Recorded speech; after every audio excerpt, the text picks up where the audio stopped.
Welcome everybody to look at a 55th anniversary collected edition 4K release, and it is 1968's Once Upon a Time in the West.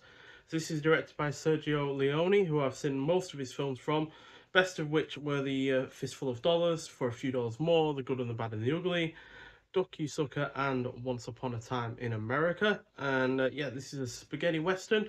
Clocks in at 166 minutes long, so it's quite an epic length of a film.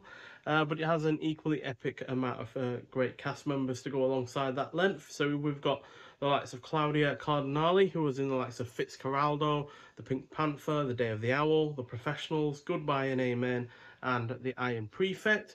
Also stars Henry Fonda, who was in the likes of 12 Angry Men, Failsafe, and the Oxbow Incident. Jason Robards, who was in the likes of All the President's Men, The St. Valentine's Day Massacre, and Tora, Tora, Tora.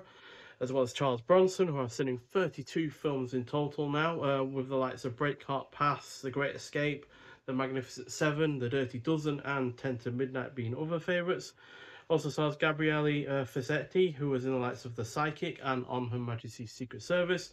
And in supporting roles, you've got the likes of Woody Strode, Jack Elam, and Frank Wolf. So a stellar cast. And yeah, this is about a railroad tycoon who hires a cruel mercenary to kill a man who owns prime real estate.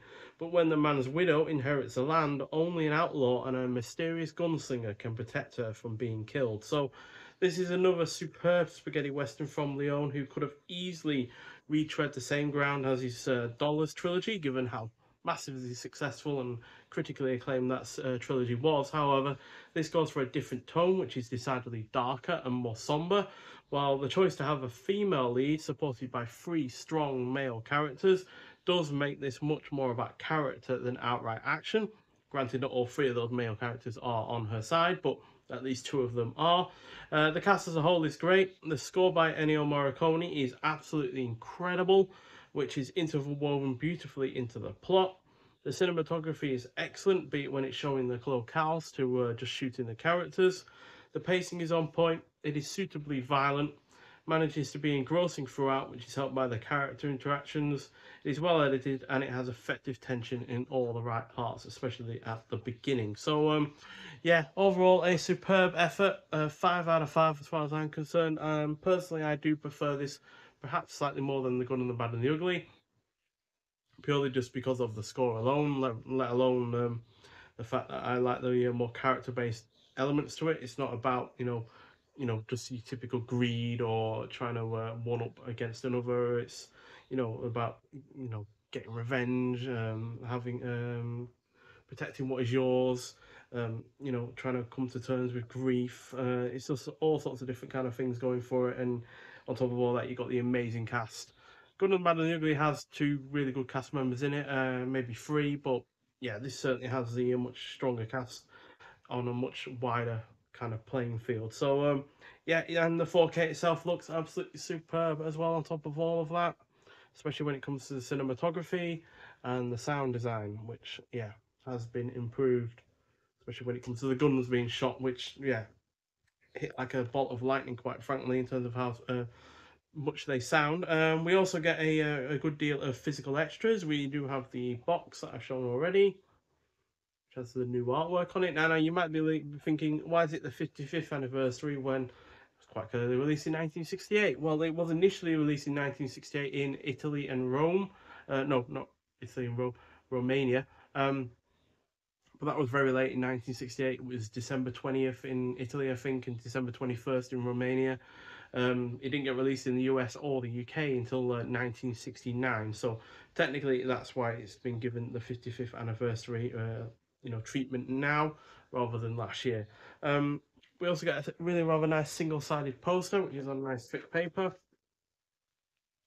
which has a different version of the poster. Not sure if that's the original one or not, but it's a really rather nice looking one and nicely sized as well. We also get a Morton art card, which, if you've seen the plot, you'll know why. It's got that kind of Morton title and looks like the sign you'd see on the entrance to a town. We also then get a bunch of art cards with quotes from certain characters on the back of them. So, yeah, for this one, believe that's Jason Ribard's there too. They've all gone out of sync now. Oh well. But then, yeah, we have a quote from his character on the back there. He plays Manuel Cheyenne Gutierrez. You know, ma'am, when you've killed 4, it's easy to make 5. Which, yeah, certainly is the case. And on the back of this, we've got what we're going to do with this one, Frank, from one of the unnamed gunmen.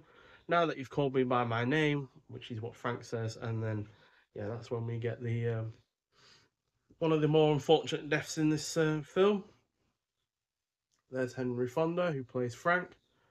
He really does play against type in this film. He was usually the good guy, the moral center of a film. You know, you look at the likes of 12 Angry Men, for instance, and yet he much, much more plays against type. And then we've got Claudia Cardinale there,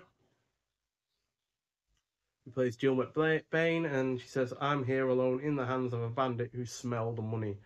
That's one of her quotes on the back there. I like the fact that I've done quotes. It's not usually that we get quotes from the film on the back of these kind of art cards. Usually it's the new poster for the film on the back, or it's just the title of the film. Then we get Charles Bronson as Harmonica. Your friends have a high mortality rate, Frank, which is a pretty cool line. Now, this film doesn't play it quite as badass to say the good and the bad and the ugly, but it's all the better for it, I feel. It's not trying too hard. And then people scare better when they're dying. True enough. And we also get a an old looking photo of the kind of set that was on Once Upon a Time in the West. It's centered obviously around railroads and trains, and yeah, it's a really rather nice, convincing looking, old looking photo, which I really, really like the look of. It's again something we don't really ever get with these kind of releases. And then we also get some extras on the discs itself. So the 4K is disc, it just has a 4K film on it. On the Blu-ray disc, so we do get the feature film and the special features. So we get new commentary by the hosts of the Spaghetti Western podcast. We get a commentary with contributions from directors John Carpenter, John Milius, and Alex Cox, as well as film historians Sir Christopher Frayling and Dr. Sheldon Hall, as well as the cast and crew. We get a new look back with Leonard Matlin, Maltin, and then we get an opera of violence, The Wages of Sin, Something to Do with Death, Railroad Revolutionizing the West, Locations Then and Now, Production Gallery, and Theatrical Trailer. So, yeah, this is one of my all-time favorite films, without a doubt about that. So, even though I already had it on Blu-ray, yeah, to get it on 4K with all these little extras on top of it was well worth the money. And yeah, it's certainly decidedly cheaper than other 4K limited editions that are getting released in the next couple of month or so. This was £35, whereas the likes of Chinatown, I think the Lavender Hill Mob is also or has gotten a 4K release. There's probably more, but yeah, a lot of films these days are getting these high priced, well looked at 4K, limited edition box sets, and yeah, I'm all for it. But to be honest, I am only picking and choosing the ones I'm truly interested in and truly love. And yeah, given this is a 5 out of 5 film for me, it was hard to pass it up, and yeah, I eventually did not. So yeah, but if you have seen this film before, I'd like to hear your thoughts on it. If you haven't, and you are into your Sergio Leone films, or you're into your spaghetti western films in general, and you haven't seen this yet, then I do highly recommend seeing it. It's well worth watching. It's an incredible film, great cast, and the score by Morricone himself is well worth just watching the film in anyway, because the score is absolutely superb. It's a really, really nicely varied score and elevates the film substantially, quite frankly. So yeah, but nonetheless, thank you for watching, and I'll see you in the next one. Bye.